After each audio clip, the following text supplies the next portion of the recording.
ನಮಸ್ಕಾರ. Info with Swati ಚಾನಲ್ಗೆ ಎಲ್ರಿಗೂ ಆತ್ಮೀಯವಾದ ಸ್ವಾಗತ. ಏನ್ ಮೇಡಮ್, ಸೋಮವಾರ ಬಂದಾಯ್ತು, ಇನ್ನೇನು ಮಂತ್ ಎಂಡ್ ಆಗ್ತಾ ಇದೆ. 29ನೇ ಕಂತಿನ ಹಣ ನಮ್ಮ ಖಾತೆಗಳಿಗೆ ಜಮಾನೆ ಆಗಿಲ್ವಲ್ಲ ಅಂತ ಹೇಳಿ ತುಂಬಾ ಜನ ನಂಗೆ ಕಮೆಂಟ್ ಅಲ್ಲಿ ತಿಳಿಸ್ತಾ ಇದ್ದೀರಾ. ಸ್ವಲ್ಪ ಚೇಂಜಸ್ ಗಳು ಆಗಿದೆ ಅಂಡ್ 30ನೇ ಕಂತಿನ ಹಣದ ಬಗ್ಗೆನೂ ಈಗ ಒಂದ್ ಸ್ವಲ್ಪ ಅಪ್ಡೇಟ್ಸ್ ಗಳು ಬಂದಿದಾವೆ. ಈ ವಿಡಿಯೋದಲ್ಲಿ ಅದೆರಡು ವಿಚಾರವಾಗೂ ನಾವು ಮಾತಾಡೋಣ. ದಯವಿಟ್ಟು ಚಾನಲ್ ಸಬ್ಸ್ಕ್ರೈಬ್ ಮಾಡ್ಕೊಂಡು ಕಂಟಿನ್ಯೂಸ್ ಆಗಿ ವಿಡಿಯೋ ನೋಡಿ. ಲಾಸ್ಟ್ ಸ್ಪೆಷಲಿ ವೀಕೆಂಡ್ ಅಲ್ಲಿ ನಾನು ಯಾವ್ದೇ ರೀತಿಯಾಗಿರುವಂತ ಗೃಹಲಕ್ಷ್ಮಿ ಆಗಿರ್ಬೋದು, ರೇಷನ್ ಕಾರ್ಡ್ಗಳ ಬಗ್ಗೆ ಆಗಿರ್ಬೋದು, ಯಾವ್ದೇ ರೀತಿಯಾಗಿರುವಂತ ಅಪ್ಡೇಟ್ಸ್ ಗಳನ್ನ ನಿಮಗೆ ನಾನು ಕೊಟ್ಟಿರ್ಲಿಲ್ಲ. ಯಾಕಂದ್ರೆ ಯಾವ್ದೇ ರೀತಿಯಾಗಿರುವಂತ ಅಪ್ಡೇಟ್ಸ್ ಗಳು ಬಂದಿರ್ಲಿಲ್ಲ. ಸೊ ಇವತ್ತು ಸೋಮವಾರ ಕೆಲವೊಂದಷ್ಟು ಅಪ್ಡೇಟ್ಸ್ ಗಳು ಬಂದಿದೆ. ಸುಮ್ನೆ ಅಪ್ಡೇಟ್ ಇಲ್ದಂಗೆ ನಿಮ್ಗೂ ವಿಡಿಯೋ ಮಾಡಿದ್ರೆ ನಿಮ್ಗೂ ಬೇಜಾರು, ಏನಪ್ಪಾ ಹೇಳ್ತಾ ಇರ್ತಾರೆ, ಏನೋ ಹೊಸ ಅಪ್ಡೇಟ್ ಬಂದಿಲ್ವಲ್ಲ ಅಂತ ಹೇಳ್ಬಿಟ್ಟು. ಹಾಗಾಗಿ ಅಪ್ಡೇಟ್ ಬಂದ್ಮೇಲೆ ನಾನು ನಿಮ್ಗೆ ವಿಡಿಯೋ ಮಾಡಿ ತಿಳಿಸಿದ್ರೆ ಅದಕ್ಕೊಂದು ವೇಟೇಜ್ ಇರುತ್ತೆ ಅನ್ನೋ ಒಂದು ಉದ್ದೇಶದಿಂದ ನಾನು 2 ಡೇಸ್ ಇಂದ ಯಾವ್ದೇ ರೀತಿ ಅಪ್ಡೇಟ್ಸ್ ನ ಕೊಟ್ಟಿರ್ಲಿಲ್ಲ. ಸೊ ಇವತ್ತು ಗೃಹಲಕ್ಷ್ಮಿ ಬಗ್ಗೆ ಕೆಲವೊಂದಷ್ಟು ಅಪ್ಡೇಟ್ಸ್ ಬಂದಿದೆ, ಅದನ್ನ ಈ ವಿಡಿಯೋದಲ್ಲಿ ನಾನು ನಿಮ್ಗೆ ಹೇಳ್ಬಿಡ್ತೀನಿ ಏನು ಅಂತ ಹೇಳ್ಬಿಟ್ಟು.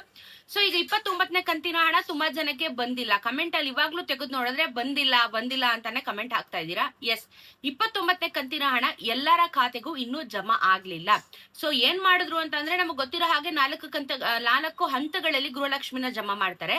ಅದ್ರಲ್ಲಿ ಏನ್ ಮಾಡಿದ್ದಾರೆ ಅಂತ ಹೇಳಿದ್ರೆ, ಈ ಬಾರಿ ಒಂದು ದೊಡ್ಡ ತಿರುವನ್ನ ತಗೊಂಡಿರುವಂತ ಗವರ್ಮೆಂಟ್ ಏನು ಅಂದ್ರೆ 80% ಮಹಿಳೆಯರಿಗೆ 29ನೇ ಕಂತಿನ ಹಣನ 1ನೇ ಕಂತಿನ ಹಣದಲ್ಲೇನೆ ಕೊಟ್ಬಿಟ್ಟಿದ್ದಾರೆ. 80% ಮಹಿಳೆಯರ ಖಾತೆಗೆ ಆಗ್ಲೇ 29ನೇ ಕಂತಿನ ಹಣ ಕೂಡ ಜಮಾ ಆಗೋಗ್ಬಿಟ್ಟಿದೆ. ಯಾವತ್ತೂ ಈ ರೀತಿ ಆಗಿರ್ಲಿಲ್ಲ ಇದುವರೆಗೂ. ಯಾಕಂದ್ರೆ ಅದನ್ನ ಸ್ಪ್ಲಿಟ್ ಮಾಡಿ ಕೊಡ್ತಾ ಇದ್ರು. ಈ ಬಾರಿ ಏನ್ ಮಾಡಿದ್ದಾರೆ, ಟಕ್ಕನಾಗೆ ಎಲ್ಲಾರ್ಗು ಆಲ್ಮೋಸ್ಟ್ 80% ಮಹಿಳೆಯರ ಖಾತೆಗೆ 29ನೇ ಕಂತಿನ ಹಣ ಜಮಾ ಮಾಡಿದ್ದಾರೆ. ಇದರ ಉದ್ದೇಶ ಏನು, ಬೈ ಎಲೆಕ್ಷನ್ಸ್ ನಡೀತಾ ಇತ್ತು, ಅದು ಇದು ಅಂತ ಹೇಳ್ಬಿಟ್ಟು ಏನ್ ಮಾಡಿದ್ರು, ಓಕೆ ಎಲ್ಲ ಕ್ಲಿಯರ್ ಮಾಡ್ಬಿಡೋಣ ಎಲೆಕ್ಷನ್ ಟೈಮ್ ಅಲ್ಲಿ ಅಂತ ಹೇಳ್ಬಿಟ್ಟು ಕ್ಲಿಯರೆನ್ಸ್ ನ ಮಾಡಿದಂತ ಗವರ್ಮೆಂಟ್. ಸೊ 29ನೇ ಕಂತಿನ ಹಣ ಬಹುಶಃ 80% ಮಹಿಳೆಯರಿಗೆ ಬಂದಿದೆ. ಹಾಗಾದ್ರೆ ಇನ್ನು 20% ಮಹಿಳೆಯರಿಗೆ ಯಾವಾಗ ಬರುತ್ತೆ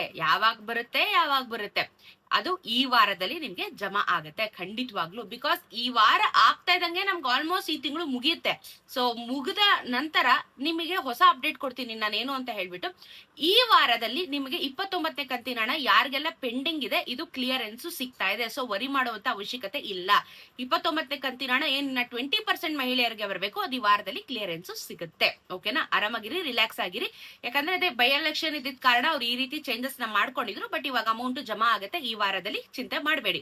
ಅಂಡ್ 30ನೇ ಕಂತಿನ ಹಣದ ಬಗ್ಗೆ ಏನಾದ್ರೂ ಇದೆಯಾ ನ್ಯೂಸ್ ಅಂದ್ರೆ ಖಂಡಿತವಾಗ್ಲೂ ಇದೆ. ಈಗ ಸದ್ಯಕ್ಕೆ ನಾನು ಹೇಳಿದೀನಿ ನಿಮ್ಗೆ, ಲಾಸ್ಟ್ ಒಂದು 4-5 ವಿಡಿಯೋ ಹಿಂದೆನೂ ಹೇಳಿದೆ, 30ನೇ ಕಂತಿನ ಹಣನ ಇನ್ನ ರಿಲೀಸೇ ಮಾಡಿಲ್ಲ, ಹಾಗಾಗಿ ಅಮೌಂಟ್ ಜಮಾನೆ ಆಗಿಲ್ಲ ಅಂತ ಹೇಳ್ಬಿಟ್ಟು. ತುಂಬಾ ಜನ ಕನ್ಫ್ಯೂಷನ್ ಮಾಡ್ಕೊಂಡ್ರಿ, ಕಮೆಂಟ್ ಅಲ್ಲಿ ಬಂದ್ರಿ 30 ಅಂತ ಹೇಳಿ ಕಮೆಂಟ್ ಹಾಕ್ತಿದ್ರಿ. ಅಮೌಂಟ್ ರಿಲೀಸೇ ಆಗಿಲ್ಲ ಗವರ್ಮೆಂಟ್ ಕಡೆಯಿಂದ.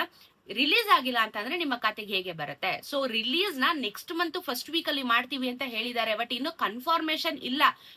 ಕೊಡ್ತೀವಿ ಅಂತ ಹೇಳಿ ಒಂದ್ ಡೇಟ್ ಆಗ್ಲಿ ಇದಾಗ್ಲಿ ಫಿಕ್ಸ್ ಮಾಡ್ಲಿಲ್ಲ. ಕೊಡ್ತೀವಿ ಅಂತ ಹೇಳಿದರೆ ಯಾವಾಗ ಅಂತ ಗೊತ್ತಿಲ್ಲ. So next month first week ಅಲ್ಲಿ ನಮಗೆ ಚಾನ್ಸಸ್ ಇದೆ, ಮೇ ಫಸ್ಟ್ ವೀಕ್ ಅಲ್ಲಿ. ಬಟ್ 29ನೇ ಕಂತಿನ ಹಣ ಮಾತ್ರ ಈ ವಾರದಲ್ಲಿ ಕಂಪ್ಲೀಟ್ ಆಗಿ ಎಲ್ಲರ ಖಾತೆಗೂ ಜಮಾ ಆಗತ್ತೆ, ಇದು ಮಾತ್ರ ಖಂಡಿತ. ಸೊ ಇನ್ನು 20% ಮಹಿಳೆಯರು ಚಿಂತೆ ಮಾಡಬೇಡಿ, ಯಾರ್ಯಾರು ಕಮೆಂಟ್ ಹಾಕ್ತಿದ್ದೀರಾ ಚಿಂತೆ ಮಾಡಬೇಡಿ, ಈ ವಾರದಲ್ಲಿ ಕ್ಲಿಯರೆನ್ಸ್ ಸಿಗುತ್ತೆ. ಬಿಕಾಸ್ ಯಾವ್ದೇ ರೀತಿಯಾಗಿರೋಂಥ ರಜಾ ಗಿಜಾ ಎಲ್ಲ ಏನೂ ಇಲ್ಲ. ಸೊ ವಾರ ಶುರುವಾಗಿದೆ, ಈ ವಾರದಲ್ಲಿ ಕ್ಲಿಯರೆನ್ಸ್ ಸಿಗುತ್ತೆ. ಸೊ ಅವಾಗ DBT ಸ್ಟೇಟಸ್ ಗಳನ್ನ ಚೆಕ್ ಮಾಡ್ಕೋತಾ ಇರಿ, ನಿಮ್ಮ ಬ್ಯಾಂಕ್ ಸ್ಟೇಟ್ಮೆಂಟ್ ಗಳನ್ನ ಚೆಕ್ ಮಾಡ್ಕೋತಾ ಇರಿ, ಸರಿನಾ? ಸೊ ಗೃಹಲಕ್ಷ್ಮಿದು ಸದ್ಯಕ್ಕೆ ಇದಿಷ್ಟು ಅಪ್ಡೇಟ್ಸ್ ಗಳಿದೆ. ಏನೇ ಡೌಟ್ ಇದ್ರು ಕಮೆಂಟ್ ಅಲ್ಲಿ ತಿಳಿಸಿ, ಅದಕ್ಕೆ ಉತ್ತರ ಕೊಡ್ತೀನಿ ಖಂಡಿತವಾಗ್ಲು. ಸೊ ಸಿಗ್ತಾ ಇರೋಣ ಮತ್ತೊಂದಷ್ಟು ವಿಡಿಯೋ ಅಲ್ಲಿ. ಚಾನಲ್ ನ ಸಬ್ಸ್ಕ್ರೈಬ್ ಮಾಡ್ಕೊಳ್ಳಿ. ನಮಸ್ಕಾರ.